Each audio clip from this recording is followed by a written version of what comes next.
कक्षा 11वीं के विद्यार्थियों को रसायन सब्जेक्ट के अध्याय 4 को बताने जा रहा हूँ। तो चलो देखते हैं अध्याय 4 में क्या दिया है। तो अध्याय और इकाई जो है ना, दोनों एक है, अलग अलग नहीं है। तो अध्याय 4 देखते हैं, या इकाई 4। इकाई 4 जो है रासायनिक आबंध एवं आणविक संरचना दिया हुआ है। इसमें पहला प्रश्न क्या है, संयोजी इलेक्ट्रॉन किसे कहते हैं। तो किसी तत्व के परमाणु के बाह्यतम कोश में उपस्थित इलेक्ट्रॉनों की संख्या को जो रासायनिक बंध बनाने में भाग लेते हैं, संयोजी इलेक्ट्रॉन कहते हैं।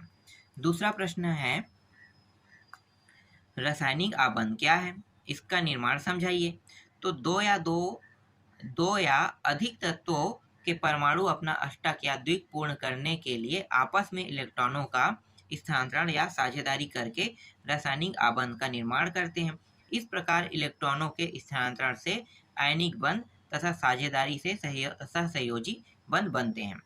तीसरा है, निम्नलिखित तत्वों के परमाणु लुईस डॉट प्रतीकों को लिखिए। तो यहाँ पे magnesium, sodium, boron, oxygen, nitrogen, Br, ठीक है, ये सब दिया हुआ है।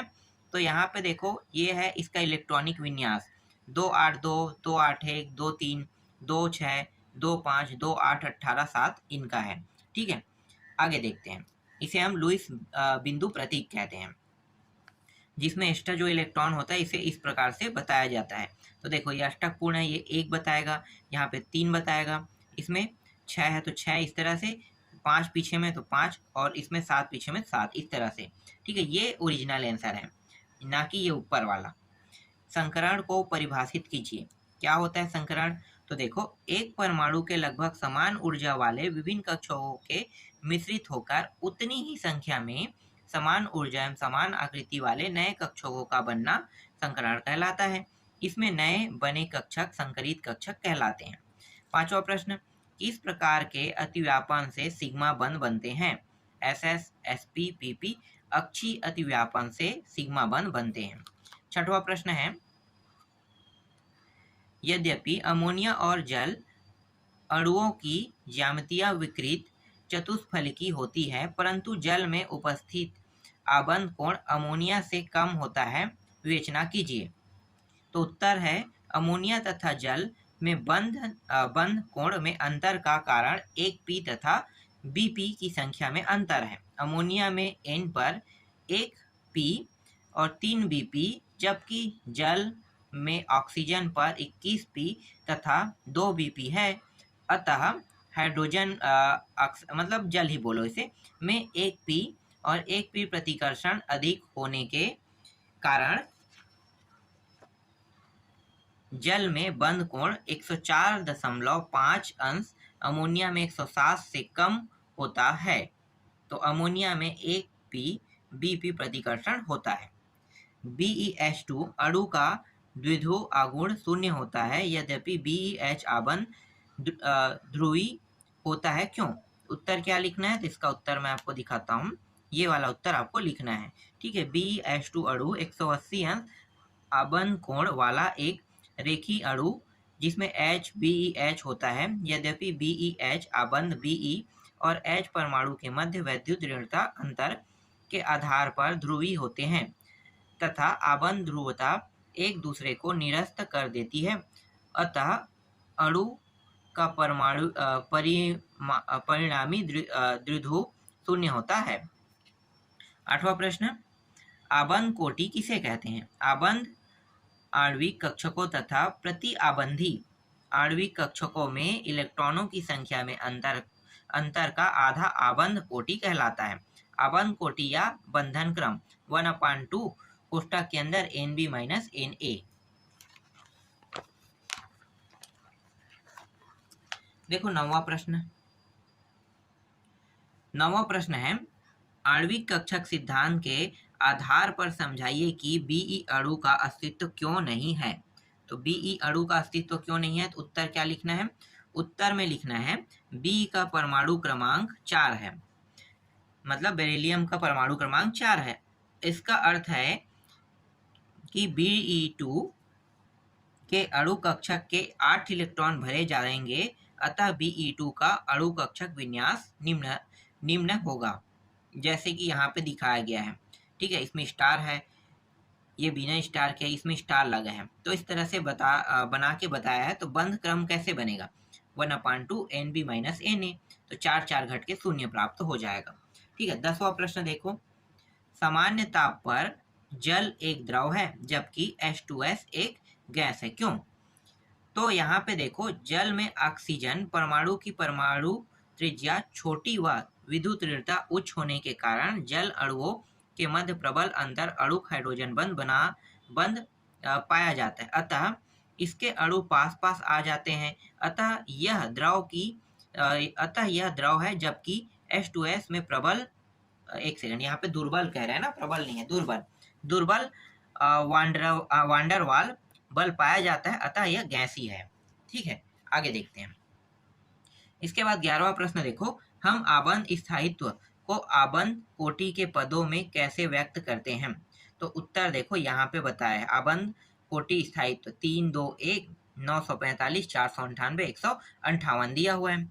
नेक्स्ट देखते हैं 12वां प्रश्न, आप इलेक्ट्रॉनों के आबंध युग्म और एकांकी युग्म से क्या समझते हो? प्रत्येक प्रकार का एक उदाहरण देकर स्पष्ट कीजिए, कह रहा है। प्रत्येक प्रकार का एक उदाहरण देकर स्पष्ट करना है। तो उत्तर क्या है? तो देखो, जैसे कि मैं डायरेक्ट यहाँ पे आ जाता हूँ, इसको आप लोग पढ़ लेना। क्या है, H4 में 4 आबंधी इलेक्ट्रॉन युग्म है, जबकि अमोनिया, ठीक है, में नाइट्रोजन पर एक एकांकी इलेक्ट्रॉन युग्म व 3 आबंधी इलेक्ट्रॉन युग्म है। जैसे कि ये 1 और इसमें 3 अणु है, तो 3 अणु में 3 रहेंगे। ठीक है, आगे देखते हैं। इसके बाद देखो, आबंधों को अणुओं के बढ़ते हुए आयनिक प्रकृति के क्रम में व्यवस्थित कीजिए। तो इस तरह से आपको व्यवस्थित करना है। पहले नाइट्रोजन SO2, CIF3, K2O और LiF, इस तरह से। ठीक है, निम्नलिखित अणुओं में सिग्मा और पाई आबंधों की कुल संख्या बताइए। तो कुल संख्या है सिग्मा की, यहाँ पे देखो 3 है। ठीक है, एक सेकेंड, यहाँ पे 3। ठीक, और एक में पाई बंध जो है, इसमें कितना पाया गया है? पाई बंधों की संख्या जो है यहाँ पे 2 है। और फिर दूसरे वाले जो प्रश्न है उसमें 5 और 1 पर बताया है। ठीक है, आगे देखते हैं। फिर इसके बाद देखो 15वां प्रश्न, निम्न अभिक्रिया में परमाणु के संकरण अवस्थाओं में परिवर्तन को समझाइए। तो यहाँ पे आपको दिखा देता हूँ, इसका उत्तर ये रहा। ठीक है, sp3 संकरण है और इसमें 3sp3 है ना, लेकिन ये वाला जो है ये 4sp3 संकरण है। दोनों में बहुत अंतर है। ठीक है, आगे देखते हैं। इसके बाद देखो 16वां प्रश्न, ये रहा 16वां प्रश्न। यहाँ पे पूछा क्या है, यहाँ पे 2 ऑप्शन, मतलब 2 टॉपिक दिया हुआ है, इन दोनों टॉपिकों को बताना है। चलो इसका उत्तर देखते हैं। और यहाँ पे C और D और दिया हुआ है ना, तो चारों को समझाना है। तो यहाँ पे देखो इसका उत्तर लगा हुआ है।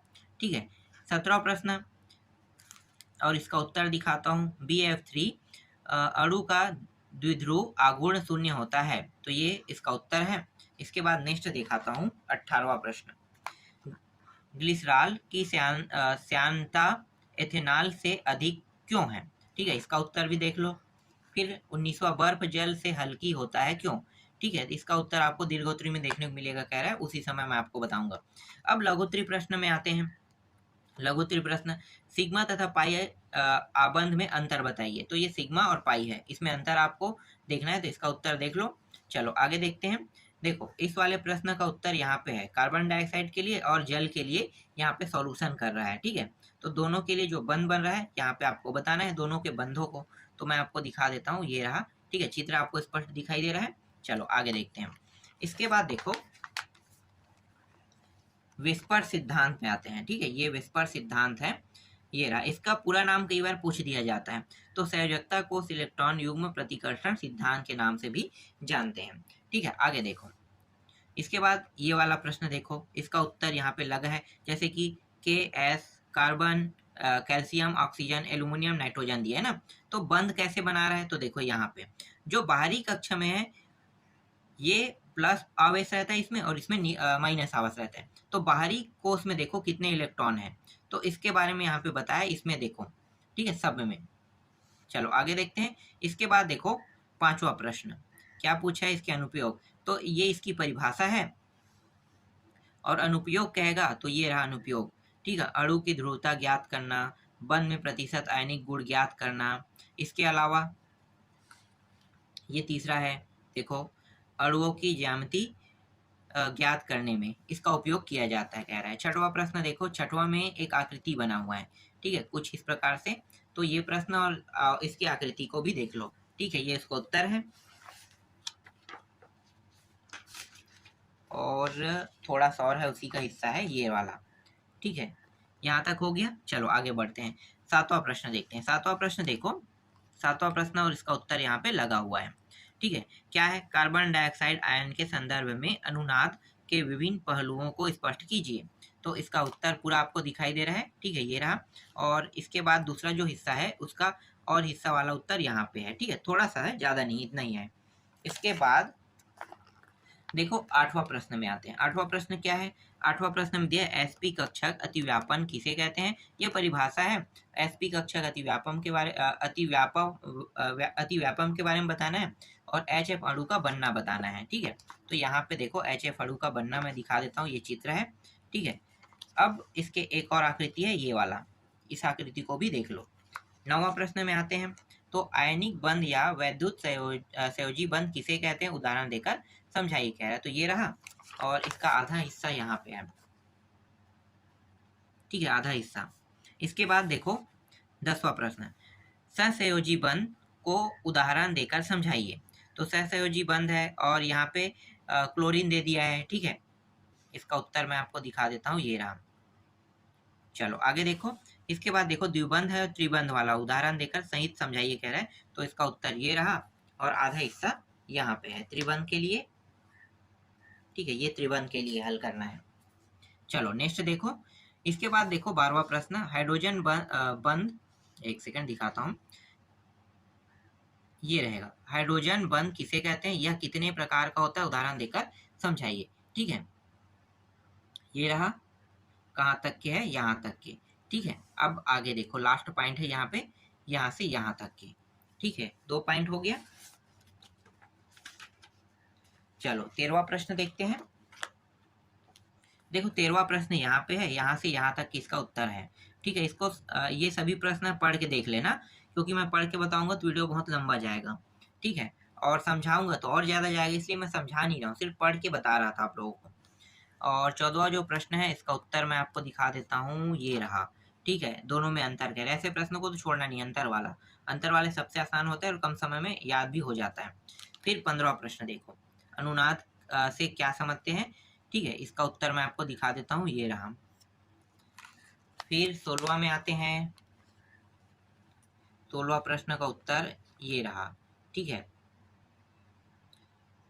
यहाँ तक हो गया, ठीक है। यहाँ से आधा हिस्सा यहाँ पे है इसका, यहाँ तक। नेक्स्ट में आते हैं दीर्घोत्तरी प्रश्न। इसमें बहुत सारे प्रश्न रहते हैं ना साइंस में, क्योंकि बुक बहुत मोटा रहता है, इसलिए इसके प्रश्नों की संख्या इसमें ज़्यादा होता है, ठीक है। ये हो गया और आधा हिस्सा यहाँ से स्टार्ट होगा, ये हो गया, और इसका आधा हिस्सा यहाँ तक के है। और रहेगा तो और आपको पढ़ने की आवश्यकता नहीं है, बस इतना ही पढ़ना है, ठीक है। इसकी जो आकृति है, आकृति बनाना ही पड़ेगा, तो आकृति ऐसे बनाओगे, ठीक है, जैसे कि यहाँ पे बना है। इसके बाद देखो आते हैं दूसरा प्रश्न में, एसपी संकरण किसे कहते हैं, ठीक है। तो संकरण वाला प्रश्न काफ़ी आसान होता है, ठीक है। यहाँ तक हो गया, चलो यहाँ तक दिखा देता हूँ ये पूरा।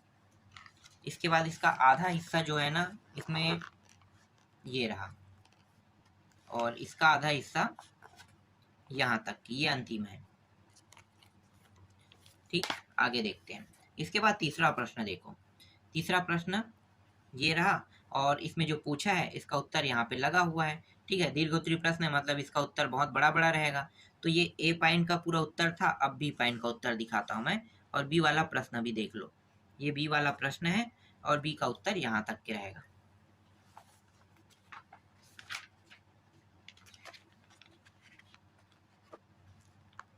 फिर चौथा प्रश्न देखो, ये रहा, ठीक है। इसका उत्तर मैं दिखाता हूँ, ये चित्र है उसका, ठीक है। ये चित्र आपको बनाना है, जब भी कहा जाएगा तो इसी प्रकार से सेम, क्योंकि ये चित्र वाला जो टॉपिक है ये 12th में तो आता है, ये फिलहाल 11th का है, लेकिन 12th में ये आता ही है। और ये रहा, ठीक है, 5वां प्रश्न, और इसका भी चित्र वाली आकृति दिखा देता हूँ। पहले सॉल्यूशन देख लो, यहाँ से यहाँ पहला, ठीक है, ये रहा। अब चित्र देखो, यहाँ से यहाँ और अंतिम जो पॉइंट है यहाँ तक क्या आएगा। ठीक है, हो गया। चलो आगे दिखाता हूँ। छठवां प्रश्न देखो, ये रहा छठवां प्रश्न और इसका उत्तर यहाँ पे मैं दिखा देता हूँ, ये रहा। ठीक है, और इसका आधा उत्तर यहाँ पे है। ठीक है, ये आधा उत्तर है। अब सातवां प्रश्न में आते हैं, दो प्रश्न और है। ये सातवां प्रश्न है, इसका उत्तर यहाँ से यहाँ तक के रहेगा। ठीक है, इसमें क्या क्या है देखो, गलनांक व गलनांक के बारे में बताना है, घनत्व के बारे में बताना है, और एक है विलेयता, इसके बारे में भी बताना है। तो ये विलेयता यहाँ पे है, ये रहा। ठीक है, चलो आगे देखते हैं। अब ये अंतिम प्रश्न है, आठवां प्रश्न, जिसमें आयनिक यौगिक और सहसंयोजी यौगिक के बारे में अंतर बताना है। तो अंतर यहाँ पे दिया हुआ है। ठीक है, तो ये इस अध्याय के अंतिम प्रश्न था। और थोड़ी है, देख लेता हूँ। हाँ नहीं था, बस अंतिम है।